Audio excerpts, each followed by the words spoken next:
Partie 1. Libérez votre cerveau. Chapitre 1. Entrez dans la neuroergonomie. Tout d'abord, l'auteur commence par nous rappeler que le phénomène de l'intelligence humaine est bien plus complexe, subtil et diversifié qu'une mesure donnée par un quotient intellectuel. En fait, l'évaluation quantitative est le seul moyen que nous avons trouvé pour évaluer. Nous avons tendance à l'utiliser pour tout, et n'importe quoi, même si cela est un contresens. Tout prodige? Selon l'auteur, nous pouvons tous être prodiges. Chacun avec sa spécificité, sa spécialité et selon son identité. Même pas besoin d'avoir commencé très tôt ou d'avoir des facilités. Pour lui, il suffit pour cela d'une pratique persistante, engageante, qui nous implique, et passionnée soutenue par une motivation personnelle. Léonard de Vinci affirmait que l'amour est la source de toute connaissance. À l'inverse, obéir à une consigne comme à l'école amène de fait une certaine passivité qui compromet davantage la réussite. Chapitre 2. Oui, il faut tout changer à notre école. Hochschulung, la nouvelle école buissonnière? Réussir sa vie, c'est mettre en valeur sa spécificité, son identité. L'auteur nous rappelle ici deux discours. Steve Jobs, 2006, comment vivre avant de mourir? Votre temps est limité, alors ne le gâchez pas à vivre la vie de quelqu'un d'autre. Ne vous laissez pas piéger par les dogmes car c'est vivre dans le résultat de la pensée de quelqu'un d'autre. Ne laissez pas le bruit des opinions des autres noyer votre voix intérieure. Et le plus important, ayez le courage de suivre votre cœur et votre intuition. Ils savent déjà, d'une certaine façon, qui vous voulez vraiment devenir. Tout le reste est secondaire. Nelson Mandela, si vous voulez changer le monde, changez l'éducation. L'école des extraordinaires. C'est une folie de soumettre l'humanité à la conformité, scolaire, économique ou politique. Il donne comme exemple Arthur Ramiandrizoa, bachelier à 11 ans sans avoir reçu aucune éducation formelle, CF, son livre Mon école buissonnière, ou Logan Laplante, qui a fait la vidéo sur Hochschulung McMappy. Nous sommes tous des prodiges en puissance, pour peu qu'une connaissance ou une activité suscite en nous une pratique délibérée, persistante et inspirée. L'auteur revient ici sur les 4 piliers de l'apprentissage selon le psychologue Stanislas Denin, l'attention, l'engagement actif, le retour d'information, la consolidation, CF, les grands principes de l'apprentissage. Chapitre 3, comment payer quelqu'un avec du papier blanc. On peut encombrer notre cerveau. L'auteur nous invite ici à imaginer notre cerveau comme une main, avec des actions qu'il peut ou ne peut pas réaliser en même temps, ses degrés de liberté, ses articulations, ses effets de levier et ses angles interdits / morts. Donc, de même qu'on peut réaliser une clé de bras, on peut mettre au point une clé de cerveau ... sûrement beaucoup plus dangereuse. Pour l'illustrer, l'auteur nous raconte un tour proposé par Darren Brown, showman britannique et mentaliste. Un mentaliste est un neuroergonome qui connaît bien les fonctionnements et dysfonctionnements de notre cerveau. Par ce tour où il arrive à payer des commerçants avec du papier blanc sans qu'ils ne s'en aperçoivent, il permet d'illustrer au mieux les enjeux de la neuroergonomie. Dans ce tour, la technique consiste à sursaturer le cerveau pour le forcer à réaliser d'autres tâches de manière automatique, sans esprit critique.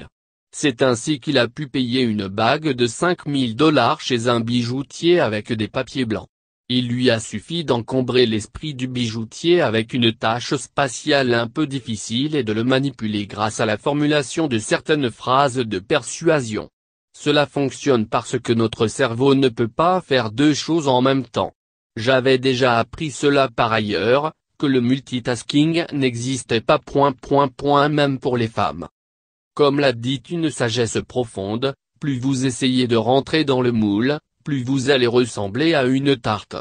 Citation d'Idriss Aberkan, auteur de Libérez votre cerveau. Notre cerveau est saturable. Aussi prodigieux soit-il, notre cerveau a ses limites. Pour des raisons de survie, notre cerveau souligne bien plus les signaux négatifs que les signaux positifs. Pourtant, l'inhibition réduit nos performances. Ainsi, ce que nous savons est plus grand que ce que nous pensons savoir, et ce que nous savons faire est plus grand que ce que nous pensons savoir faire. Quand nous pensons que nous sommes incapables de réaliser une tâche, nous avons beaucoup plus de chances d'y échouer. C'est un cas typique de prophétie autoréalisatrice. Rappelons-nous aussi que tout ce que nous ressentons relève d'une activité cérébrale ... et n'a pas d'autre réalité que celle-là. Partie I. Connaître votre cerveau. N'étant pas scientifique, cette partie m'a semblé plus compliquée. J'ai moi-même fait preuve de cognitivisme expliqué un peu plus bas, en faisant des raccourcis et en me centrant sur les parties qui me parlaient davantage. Chapitre 1. Qui est votre cerveau? Nos nerfs sont-ils un ordinateur? J'ai adoré qu'il conclue sa réponse à cette question par « Le vivant est l'entité la plus technologiquement brillante qui soit à notre disposition ». Cognitivisé. Notre cerveau est un miséreux cognitif, qui cherche toujours à faire le moins d'opérations mentales possible. Quitte à faire des raccourcis, des pensées automatiques. Il préfère ainsi souvent la facilité à la vérité. Stigmergie. Husserl selon la fameuse expression utilise le perle. Plus nous révisons quelque chose, plus l'apprentissage se renforce en devenant des rivières cérébrales. Notre cerveau est conçu pour l'action. Le cerveau sert avant tout au mouvement, notre pensée vient du mouvement et elle est elle-même un mouvement. Cela m'a fait penser à Nietzsche qui disait que seules les pensées qu'on a en marchant valent quelque chose. Chapitre 2.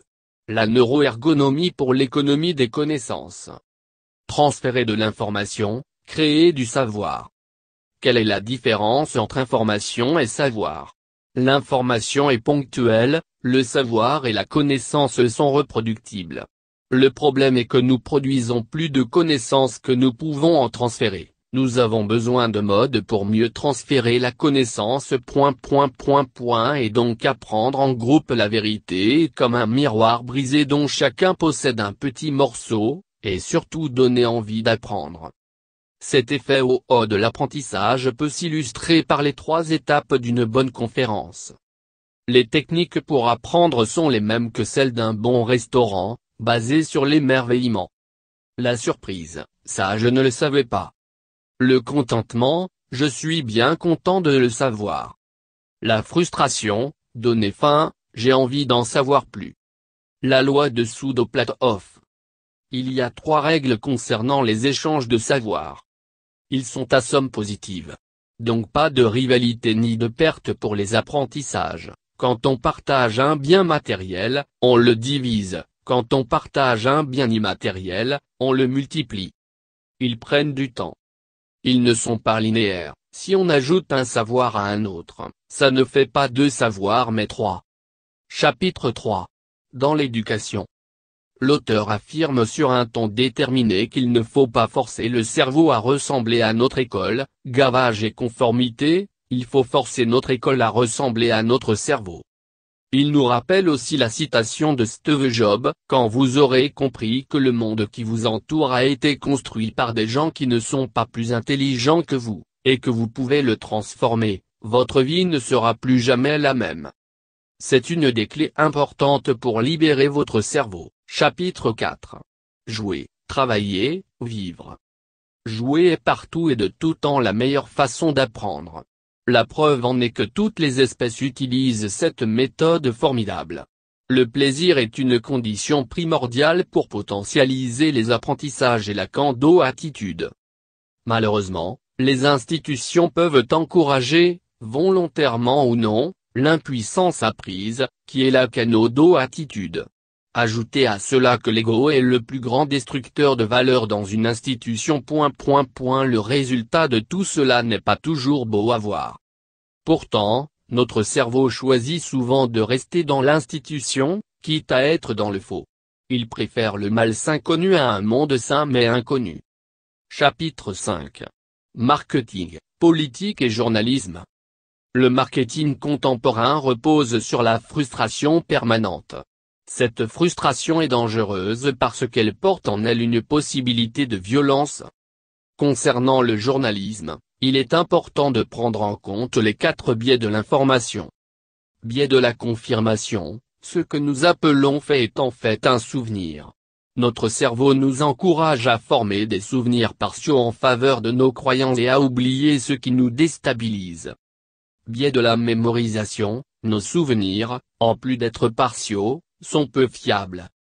Biais d'échantillonnage, ce dont nous nous alimentons a déjà été sélectionné partiellement par les médias. Biais de la sidération, une mauvaise nouvelle est plus marquante qu'une bonne, réflexe de survie. À l'ère glaciaire, une mauvaise nouvelle c'était la mort. Chapitre 6. L'homme augmenté. Homme aliéné. L'auteur nous met ici en garde. Nous ne savons pas le recréer et nous voudrions le bricoler, le customiser. Donner de la Ritaline aux enfants pour qu'ils suivent à l'école inverse le problème, soigner des biens portants alors qu'on devrait soigner l'école. Si l'homme s'augmente pour se conformer à une chose créée par les humains, il devient esclave. La conformité envahit déjà toute notre vie, si elle envahit notre cerveau. Partie II. Quelle neurosagesse. Ici l'auteur nous invite à prendre le chemin de la neurosagesse, en commençant par se poser les questions suivantes, qui sert qui? Qui contraint qui? Qui meurt pour qui? Il cite Isaac Asimov qui a rappelé qu'une civilisation qui produit beaucoup de connaissances et peu de sagesse est menacée d'autodestruction.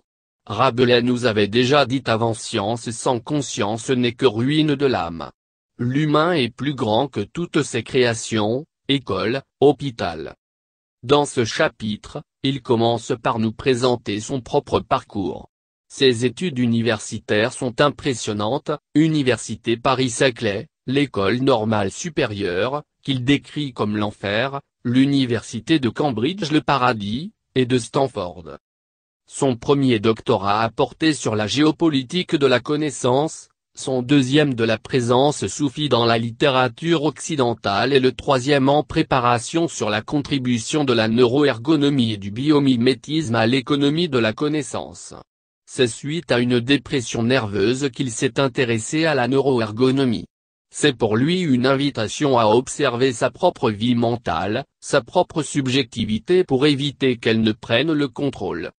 Il cite ici Poe. Tout ce qui est bon pour vous est bon pour la nature et cher, tout ce qui est mauvais pour vous et pour la nature est bon marché. Qui a conçu ce système?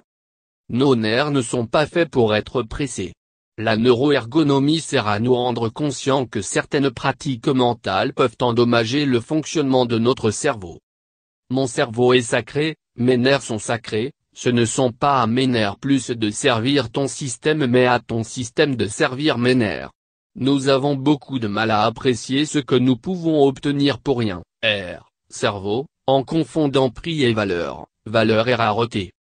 À l'image de nos muscles, le cerveau peut dépérir ou avoir une hernie. Notre cerveau a horreur d'exercer une tâche sans en connaître la raison, l'évolution l'a créé pour ne pas se prêter à ce genre d'exercice et pour traverser des états mentaux diversifiés. Quand on partage un bien matériel, on le divise. Quand on partage un bien immatériel, on le multiplie. Citation d'Idriss Aberkan, auteur de Libérez votre cerveau.